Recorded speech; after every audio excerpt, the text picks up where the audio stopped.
લક્ષ્ય ન્યૂઝ, એક નજર, એક લક્ષ્ય। ડભોઈ ભારતીય જનતા પાર્ટીની સંગઠનની મહિલા આગેવાનો દ્વારા બિહાર ખાતે કોંગ્રેસ ઉચ્ચ નેતાઓ દ્વારા વડાપ્રધાન નરેન્દ્ર મોદીનું સ્વર્ગસ્થ માતાજી અપશબ્દોનો ઉપયોગ કર્યાના વિરોધમાં આજે ડભોઈ સેવા સદન ખાતે રેલી યોજી આવેદનપત્ર સુપરત કરવામાં આવ્યું હતું।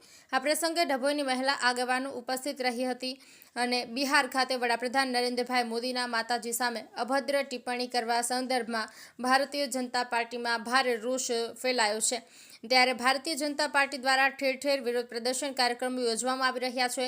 જે સંદર્ભે આજે ડભોઈ ખાતે કાર્યક્રમ ઇન્ચાર્જ તેજલબેન સોનીની આગેવાનીમાં ડભોઈ એપીએમસી મેદાનથી સેવા સદન સુધી રેલી યોજી ડભોઈ મામલતદાર પીઆર સંગાળાને આવેદનપત્ર સુપરત કરવામાં આવ્યું હતું। આ પ્રસંગે સંગઠનના દીપિકાબેન મહેતા, વૈશાલીબેન પટેલ, કોર્પોરેટર હર્ષાબેન, દક્ષાબેન, અનસુયાબેન, કાજલબેન, રંજનબેન, સીતાબેન તેમજ સુકીર્તિબેન તડવી અને પારુલબેન સોલંકી સહિત મોટી સંખ્યામાં મહિલા કાર્યકરો રેલીમાં જોડાયા હતા અને અભદ્ર ટિપ્પણીને વખોડી કાઢી માફીની માંગણી કરી હતી।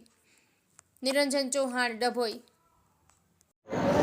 વિપક્ષે જે આપણા વડાપ્રધાન શ્રી નરેન્દ્રભાઈ મોદીના માતૃશ્રી માટે જે ટિપ્પણી કરી હતી તે ખૂબ અશોભનીય હતી અને વિપક્ષે અપમાન કર્યું છે તે નારી શક્તિનું કર્યું છે, માતૃશક્તિનું અપમાન કર્યું છે।